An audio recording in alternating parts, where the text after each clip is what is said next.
Page number 3, first paragraph. ठाकुरबाड़ी का काम लोगों के अंदर ठाकुर जी के प्रति भक्ति भावना पैदा करना तथा धर्म से विमुख, धर्म से जिनका मन हट गया है, ऐसे लोगों को रास्ते पर लाना है। ऐसे लोगों को धर्म के प्रति आस्था बनाए रखने के लिए कहा जाता है। ठाकुरबाड़ी में भजन कीर्तन की आवाज बराबर गूंजती रहती है। वहां पर हर समय भक्ति भावना बनी रहती है। लोग भजन इत्यादि गाते रहते हैं। गांव जब भी बाढ़ या सूखे की चपेट में आता है, ठाकुरबाड़ी के अहाते में तंबू लग जाता है। ठाकुरबाड़ी के अंदर तंबू यानी टेंट, तंबू लग जाता है। लोग और ठाकुरबाड़ी के साधु संत अखंड हरि कीर्तन शुरू कर देते हैं। जब भी गांव में कोई आपदा आ जाती है, कोई विपत्ति आ जाती है, तो ठाकुरबाड़ी में लगातार भजन इत्यादि प्रारंभ हो जाता है। लोग यह मानते हैं कि यह जो भजन इत्यादि होने से या यज्ञ इत्यादि होने से, हवन इत्यादि होने से गांव पर जो भी मुसीबत आई है वह समाप्त हो जाएगी। इसके अतिरिक्त गांव में किसी भी पर्व त्योहार की शुरुआत ठाकुरबाड़ी से ही होती है। होली में सबसे पहले गुलाल ठाकुर जी को ही चढ़ाया जाता है। जब भी हम कोई अच्छा कार्य संपन्न करते हैं, चाहे वह होली हो, दीपावली हो, तो सबसे पहले हम ईश्वर के नाम की ही चीज निकालते हैं। तो ऐसा ही ठाकुरबाड़ी में था कि होली में सबसे पहले जो गुलाल लगाया जाता था वह ठाकुर जी को ही चढ़ाया जाता था। दिवाली का पहला दीप ठाकुरबाड़ी में ही जलता है। जन्म, शादी और जनेऊ के अवसर पर अन्न वस्त्र की पहली भेंट ठाकुर जी के नाम ही की जाती है। ठाकुरबाड़ी के ब्राह्मण साधु व्रत कथाओं के दिन घर घर घूमकर कथा वाचन कहानी को कहते हैं। लोगों के खलिहान में, खलिहान यानी खेतों में, जब फसल की दवनी होकर जब अनाज कटने के लिए तैयार हो जाता है तो उसे बोला जाता है दवनी। होकर अनाज की ढेरी तैयार हो जाती है, तब ठाकुर जी के नाम अगुम निकालकर अर्थात प्रसाद स्वरूप निकालकर ही लोग अनाज को अपने घर ले जाते हैं। Page number 3, second paragraph. ठाकुरबाड़ी के साथ अधिकांश लोगों का संबंध बहुत ही घनिष्ठ है, बहुत ही गहरा है, मन और तन दोनों ही स्तर पर। कृषि कार्य से, खेती के काम से अपना बचा हुआ समय वे ठाकुरबाड़ी में ही बिताते हैं। ठाकुरबाड़ी में साधु संतों का प्रवचन सुनकर और ठाकुर जी का दर्शन कर वे अपना यह जीवन सार्थक मानने लगते हैं। उन्हें लगता है कि ठाकुरबाड़ी में यदि हमने सेवा की तो हमारा जीवन सफल हो जाएगा।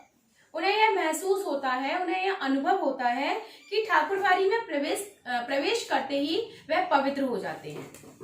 उनके पिछले सारे पाप अपने आप खत्म हो जाते हैं।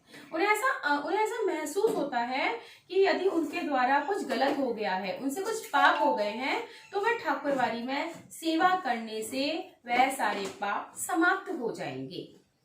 Third paragraph. परिस्थितिवश इधर हरिहर काका ने ठाकुरबाड़ी में जाना बंद कर दिया है। पहले वे अक्सर ही ठाकुरबाड़ी में जाते थे। मन बहलाने के लिए कभी कभी मैं भी ठाकुरबाड़ी में जाता हूँ, लेकिन वहां के साधु संत मुझे फूटी आंखों नहीं सुहाते, मुझे बिल्कुल भी अच्छे नहीं लगते। काम धाम करने में उनकी कोई रुचि नहीं है। ठाकुर जी को भोग लगाने के नाम पर दोनों समय का हलवा पूरी वे स्वयं ही खाते हैं और आराम से पड़े रहते हैं। उन्हें अगर कुछ आता है तो वह सिर्फ बातें बनाना आता है।